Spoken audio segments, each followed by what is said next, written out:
Bonjour, ravi de vous retrouver sur le plateau d'APE Agir pour l'environnement, la seule émission hebdomadaire de la planète entière, entièrement consacrée à l'environnement. Évidemment, c'est sur Quasi.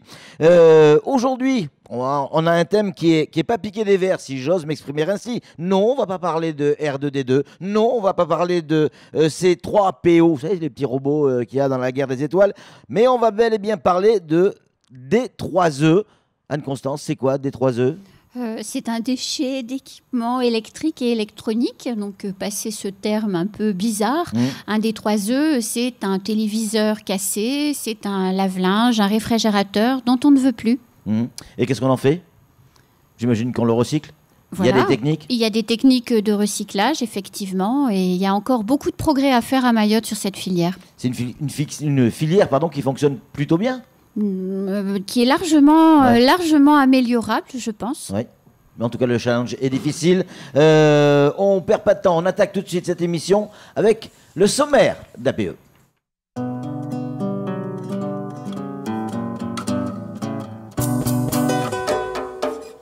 Dans ce nouveau numéro d'APE, nous allons découvrir comment fonctionne la collecte et le traitement des équipements électriques et électroniques dont nous ne voulons plus. Comment ils sont pris en charge et surtout, qu'est-ce qu'ils deviennent ? Notre équipe est allée sur le terrain à la rencontre des professionnels pour nous faire découvrir en images comment ça fonctionne. Et puis on aura en plateau des invités, notamment Adrien Toualibo, directeur d'exploitation chez Enzo Technique Recyclage. On aura également Ben Mohamed Hanafi, chargé de la prévention des déchets à l'Académa. Et enfin, Ali Djaroudi, président de l'association Psycano. Nous reviendrons en détail sur les difficultés de la filière et nous découvrirons que le réemploi et la réparation commencent à émerger. Nous découvrirons également si oui ou non c'est véritablement la solution pour rendre plus propres nos rues. Enfin, nous retrouverons Anne-Constance Onguena et avec elle nous découvrirons les chiffres clés de la filière. Savez-vous qu'un lave-linge, qu'un réfrigérateur, lorsqu'il est en fin de vie, devient un déchet dangereux ? Non ? Ben moi non plus. Une fois collectés, que deviennent ces déchets ? Ici, notamment, à Mayotte. Avant de nous en débarrasser, avons-nous réellement pensé au réemploi de ces machines ? Regardez ce reportage signé Pierre Bellucci, Daniel Dunon et Oumrati Saïd.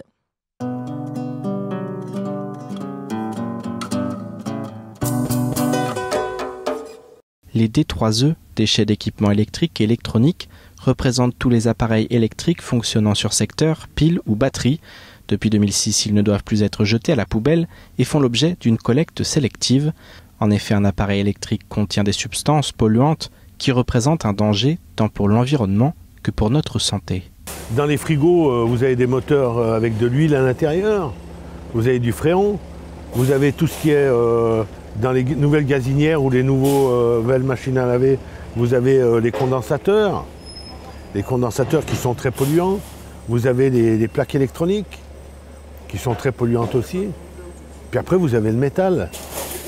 Donc tout ça c'est de la pollution. Pollution des sols, pollution des eaux, pollution visuelle, des textes européens encadrent la collecte de ces déchets dangereux.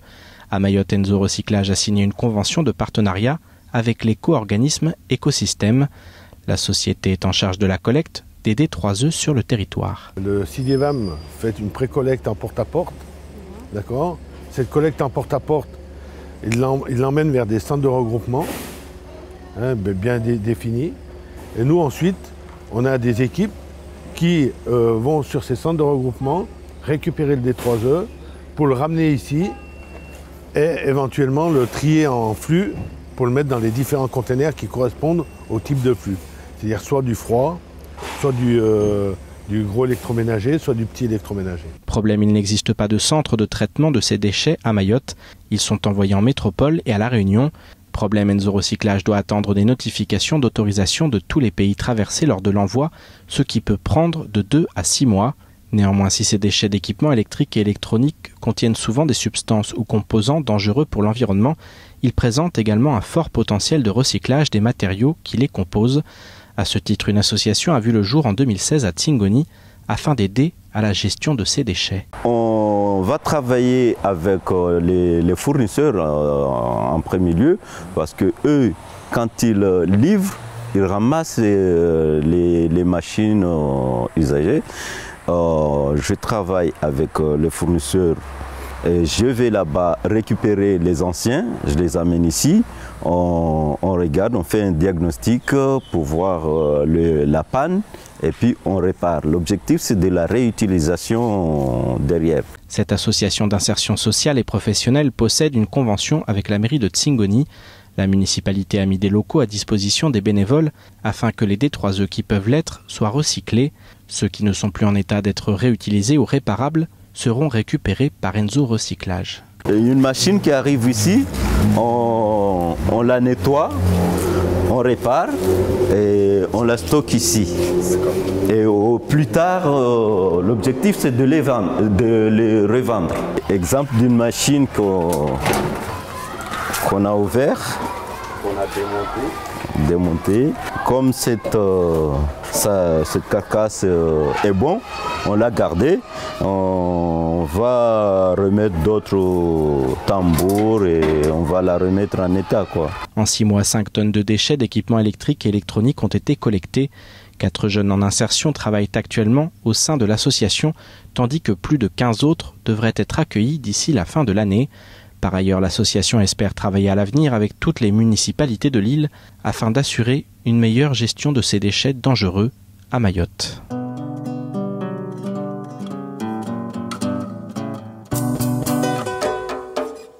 Merci à Pierre Bellucci pour ce superbe reportage. Retour sur le plateau d'Agir pour l'environnement avec nos invités. Honneur aux dames. Anne-Constance Onguena du cabinet Incidence. Bonjour.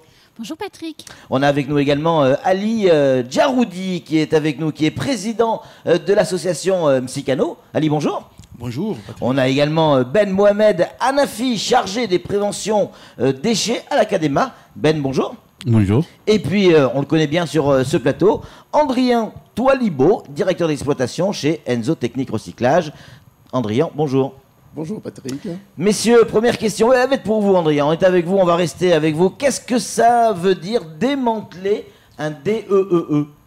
Alors, démanteler un D3E, Oui. ça veut dire tout simplement séparer les différentes fractions qui composent le déchet. Donc il y a le plastique, il y a la partie électronique, il y a, pour une machine à laver, il y a le morceau de béton.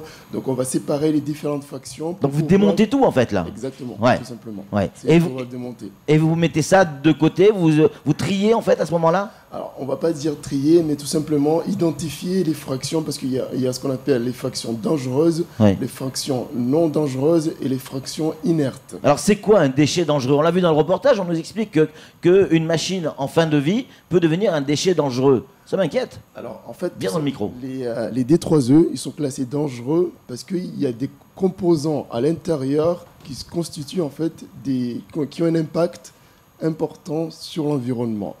Par exemple, pour un frigo, par exemple, il y a ce qu'on appelle les CFC, les chlorofluorocarbones, ce sont des gaz qui contribuent, par exemple, au réchauffement climatique. Ah oui. Pour les machines à laver, il y a les condensateurs qui sont composés de PCB, des Ben, c'est pas facile à dire. plurichlorobiphényl. Oui. En fait, ce sont des composants qui sont stables dans l'environnement et qui s'accumulent dans l'organisme. Donc, tous les D3E, l'ensemble des D3E jusqu'au téléphone portable sont classés dangereux du fait de leur impact environnemental. Ah, et forcément, la batterie, tout ça, notamment d'un téléphone, Exactement. ouais, ça devient évidemment dangereux. Ben Mohamed, selon vous, pourquoi les habitants abandonnent les machines à laver, entre autres, au bord des routes? Pourquoi?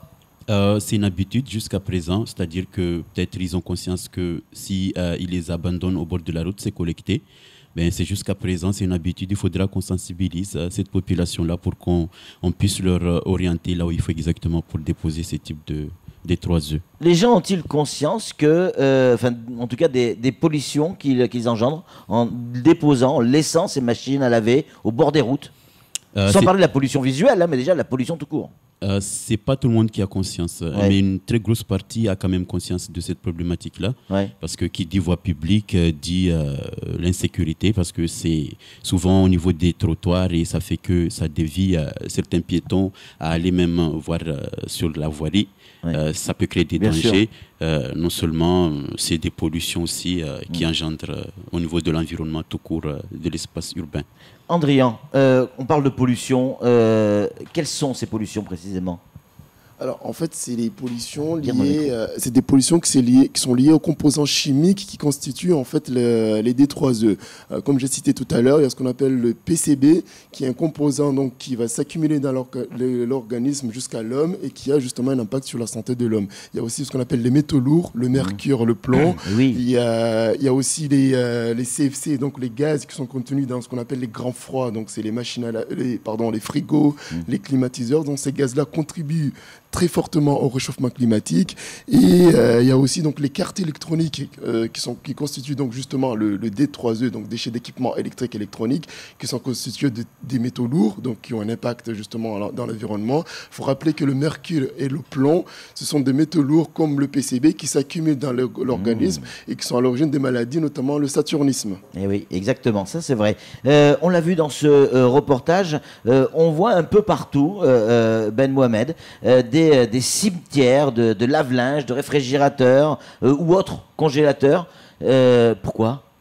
Tout simplement, comme je l'ai précisé tout à l'heure, c'est que la population ne sait pas, peut-être tout le monde ne sait pas trop qu'est-ce qui se passe. Ouais, mais en même temps, ils centralisent des cimetières où on retrouve au même endroit tout un tas comme une décharge de congélateurs.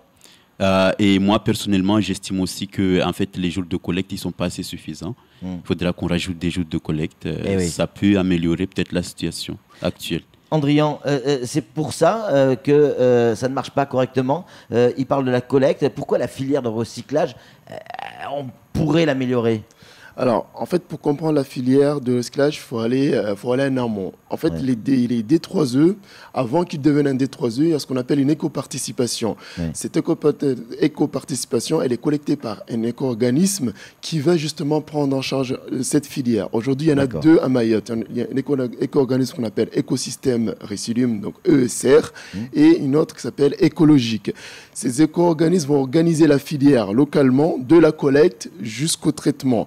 Malheureusement, le problème, c'est que tout le monde doit y participer. Donc, de l'habitat lambda aux collectivités jusqu'au site, la société qui collecte et la société qui traite.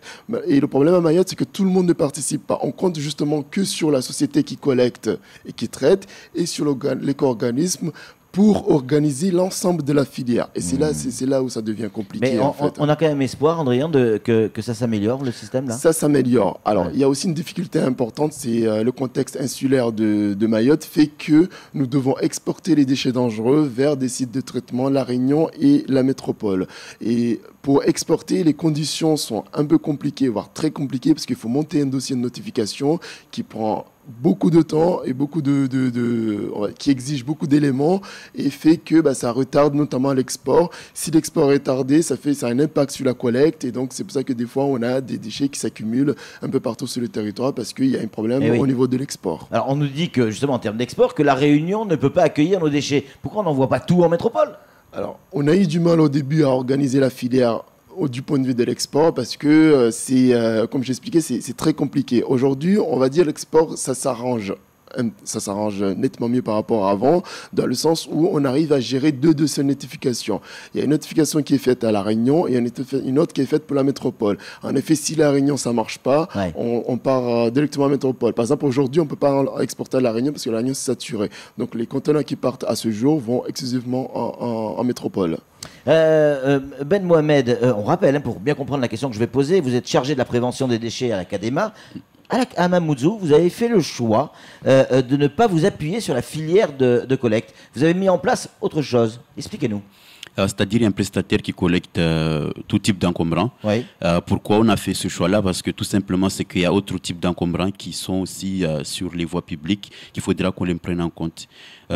Pour mettre un collecte spécifique lié à l'éco-organisme, il faut mettre les moyens, il faut associer la population et c'est Et on a les moyens de nos ambitions. C'est tout simplement très compliqué à le faire. Ouais. On a juste un prestataire qui collecte tout type de déchets. Ouais. Il les ramène quelque part, il les trie. Par la suite, il achemine vers les différentes filières de traitement.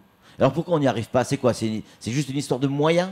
Il faut mettre les moyens, c'est ça? Financiers? Pas tellement des moyens financiers, mais après, il faut associer surtout la population qui sont producteurs de ces types de déchets. La sensibilisation, la communication. Voilà, c'est ça qu'il faut aussi surtout. Ouais. Un autre invité, Ali Djaroudi, président de l'association Msikano. On le connaît sur ce plateau, il a l'occasion de venir. Alors vous, c'est un peu différent, c'est pas les machines à laver, c'est les textiles, mais on retrouve le même principe, c'est-à-dire le réemploi, c'est-à-dire réutiliser ces déchets textiles. Ça veut dire quoi exactement pour vous, le réemploi?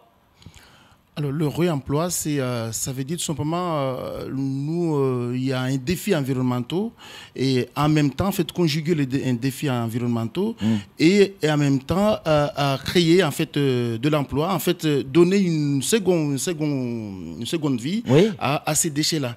Donc, notamment les textiles. Notamment les textiles, mais c'est aussi vrai pour les déchets ménagers. Puisque aujourd'hui, je suis aussi à la CCI, donc on accompagne des entreprises dans ce domaine-là. Donc nous, le réemploi, c'est de récupérer tous ces déchets-là et de manière à ce que ça n'aille pas à l'environnement, enfin au niveau de... Donc ça ne pollue pas, et à créer de l'emploi. Et on travaille pour ça. Et ça fonctionne? Vous avez créé combien d'emplois, par exemple, avec votre association?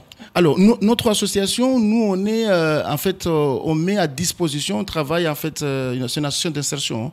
Donc, on recrute en fait des gens, notamment ceux qui sont éloignés de l'emploi. Et on les met à disposition. On travaille avec des particuliers, avec des entreprises qui les embauchent. C'est pourquoi là, c'est intéressant pour ces entreprises effectivement qui sont dans le traitement en fait, des déchets-là. Nous, on peut le mettre à disposition des jeunes. Et c'est nous, en fait, l'employé, il est de nous. Donc, c'est plus simple, en fait, avec ce structure-là, de gérer un employé. En fait, c'est nous qui le gérons. Eux, ils font que l'utiliser.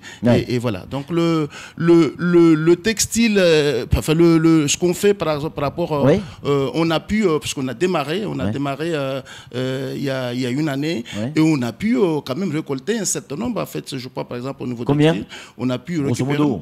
On a pu récupérer 10 tonnes en fait la première année. 10 tonnes de la première année qu'on a pu, sur les 10 tonnes, on a pu, les 9 sont partis au réemploi. Donc ils ont été traités et puis et recyclés.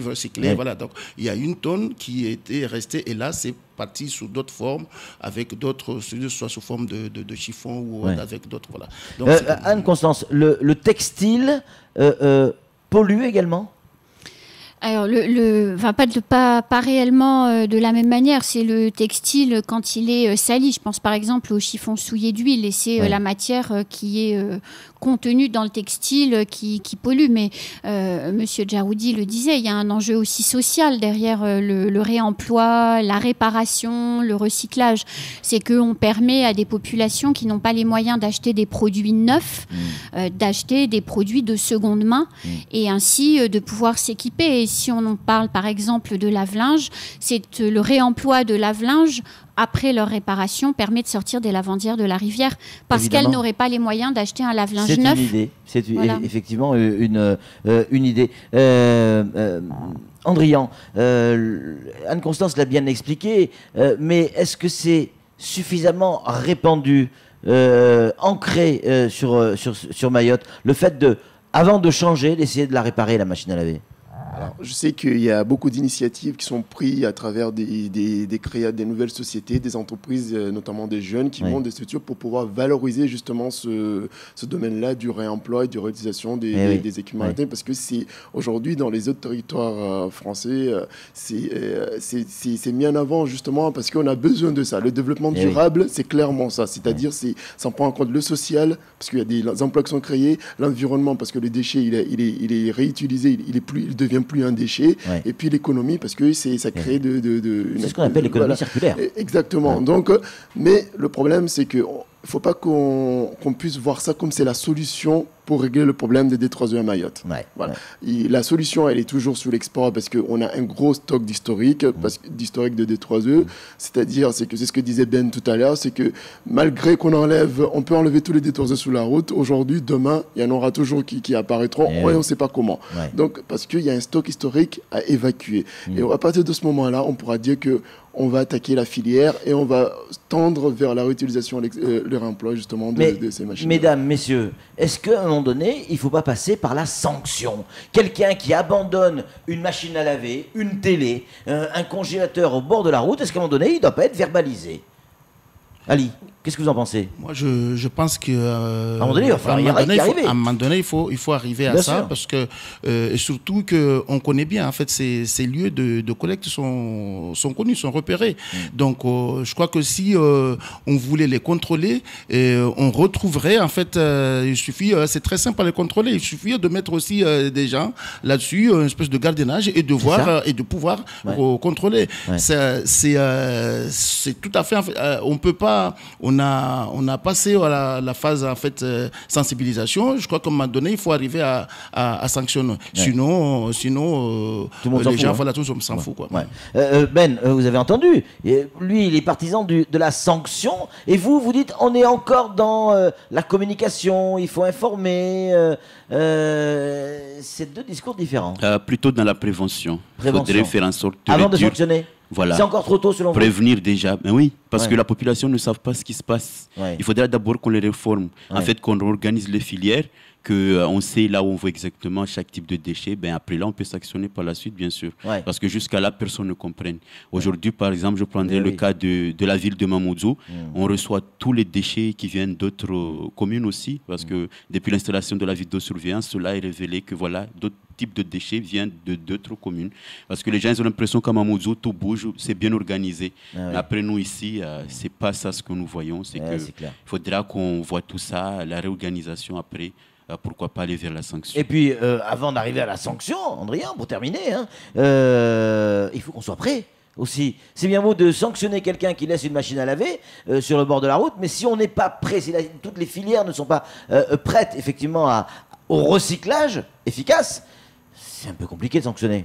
Effectivement, c'est vrai que la sanction, c'est un peu la solution ultime, mais comme Ben l'a bien expliqué, en fait, il faut aller étape par étape. Il y a la prévention, la sensibilisation derrière, et surtout le fait que le déchet, le problème, c'est que la population, quand un habitant lambda dépose un déchet quelque part, considère que son travail il est terminé. Et c'est ce qui fait défaut à Mayotte. C'est qu'on est responsable de son déchet jusqu'au bout. C'est-à-dire, si on dépose sa machine à laver dehors, et qu'au bout de 2 ou 3 jours, la machine à laver n'est pas enlevée, il faut que l'habitant puisse justement y prendre le courage de contacter les services concernés, que ce soit dans sa mairie ou le syndicat, pour dire mon déchet est toujours dehors, comment ça se fait? Et à partir de là, on pourra mettre la pression aux différentes structures qui ont les compétences pour faire leur travail. Je vous rassure, c'est pas qu'à Mayotte que ça se passe. Anne-Constance, ça se passe partout en France, sur le territoire français. On connaît le volume de D3E jeté par les Français chaque année? Oui, lors de la dernière étude qui a été réalisée en la matière, c'est-à-dire 2016,